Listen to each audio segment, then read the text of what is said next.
بسم اللہ الرحمن الرحیم۔ چنانچہ سب بھائی مصر پہنچے۔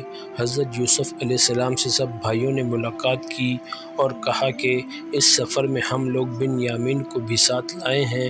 حضرت یوسف علیہ السلام نے بنیامین کو خاموشی سے بلایا اور کہا کہ میں تمہارا بھائی ہوں، سوتیلے بھائیوں نے جو سلوک کیا اس سے غمگین نہ ہونا۔ بنیامین نے ان باتوں کو راز میں رکھا، بھائیوں کو نہیں بتایا۔ سب کو غلہ دیا۔ بنیامین کے حصے میں جو غلہ آیا اس غلے میں بادشاہ کا ایک پیالہ غلاموں کے ذریعے رکھوا دیا اور سب کو روانہ کیا۔ جب قافلہ کچھ دور نکلا تو حضرت یوسف علیہ السلام کے حکم کے مطابق غلاموں نے زور زور سے قافلے والوں کو آواز دیتے ہوئے کہا کہ تم سب چور ہو، تم لوگوں نے بادشاہ کا پیالہ چرایا ہے۔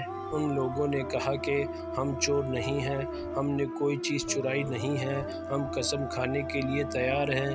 عزیز مصر کے آدمیوں نے کہا ہم تلاشی لیں گے، جس کے سامان میں پیالہ رکھا ہوا ملا ہم سزا کے طور پر اسے روک لیں گے، ہمارے یہاں کا یہ دستور ہے۔ سب نے حامی بھر لی اور کہا ایسا ہی کریں، آپ تلاشی لیں۔ چنانچہ عزیز مصر کے آدمیوں نے تلاشی لی تو بنیامین کے سامان میں پیالہ رکھا ہوا ملا۔ عزیز مصر کے آدمیوں نے کہا کہ یہی چور ہے، ہم اسے جانے نہیں دیں گے، آپ لوگوں کو جانے کی اجازت ہے۔ بغیر بنیامین کے ان میں سے کوئی بھی گھر جانے کے لیے راضی نہ ہوا۔ عزیز مصر سے التجا کی کہ ہم سب اپنے باپ سے وعدہ کر کے آئے ہیں کہ بنیامین کو ساتھ لے کر آئیں گے، ہمارا باپ بہت بوڑھا ہے، وہ صدمہ برداشت نہ کر سکے گا، ہم باپ کو کیا منہ دکھائیں گے۔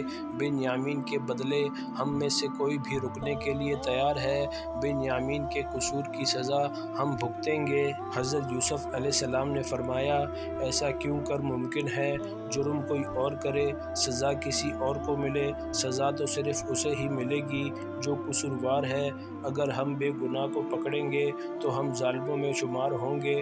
حضرت یوسف علیہ السلام کی زبانی یہ بات سن کر سب بھائی بہت پریشان ہوئے، آپس میں صلاح مشورہ کرنے لگے۔ ان میں سے ایک بھائی نے کہا کہ ہم اپنے باپ سے وعدہ کر کے آئے ہیں، اگر ہم سب بنیامین کو چھوڑ کر چلے گئے تو معلوم نہیں ہمارا کیا حشر ہوگا۔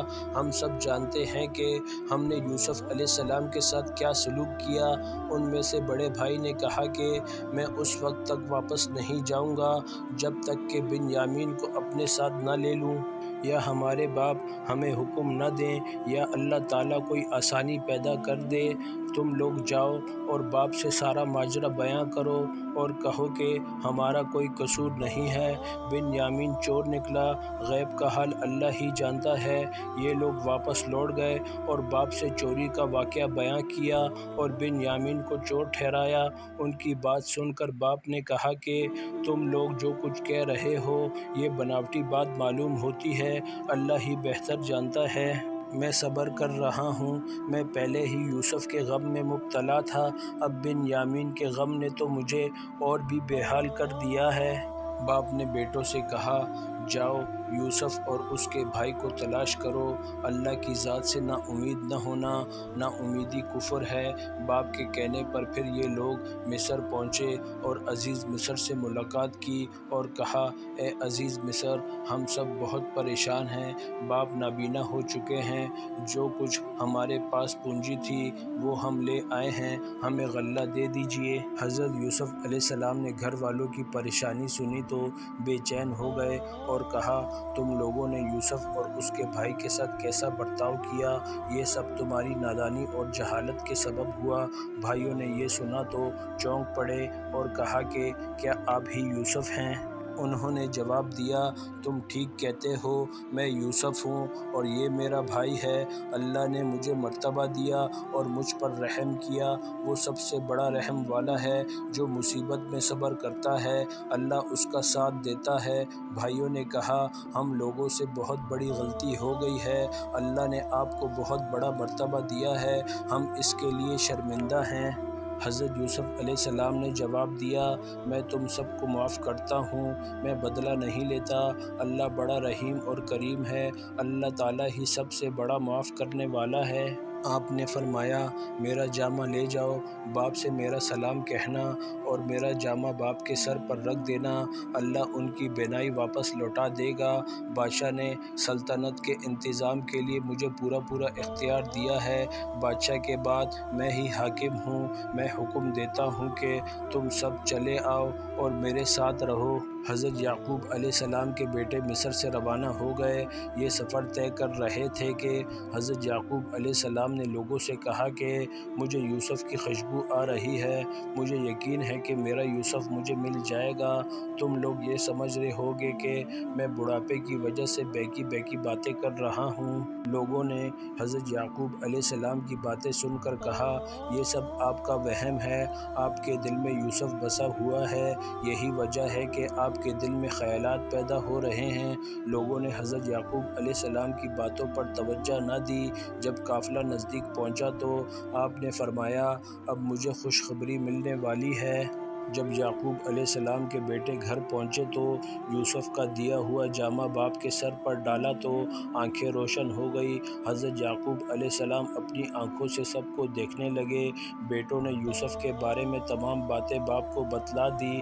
باپ خوش ہو گئے اور کہا کہ میں نہ کہتا تھا کہ یوسف مجھے مل جائے گا۔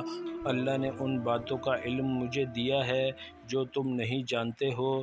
بیٹوں نے باپ سے کہا، ابا جان، ہمارے گناہوں کو معاف کر دیجیے، ہم لوگوں سے خطا ہو گئی ہے۔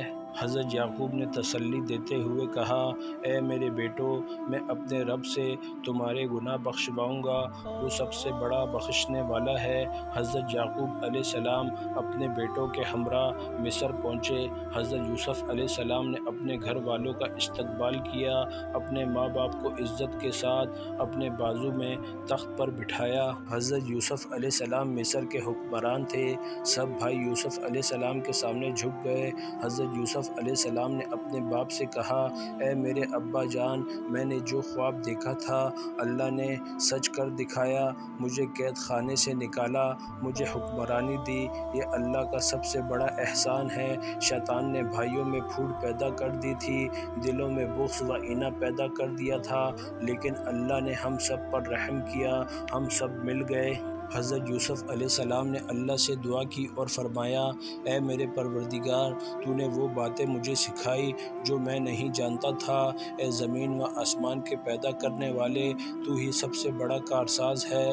آپ نے مجھ کو سلطنت کا بڑا حصہ دیا، یعنی مجھے پورا اختیار دیا، مجھ کو خوابوں کی تعبیر کا علم دیا۔ اے میرے پروردگار، آخر میں بھی مجھ کو پوری فرما برداری کی حالت میں دنیا سے اٹھا لیجئے اور مجھ کو خاص نیک بندوں میں شامل کر لیجئے۔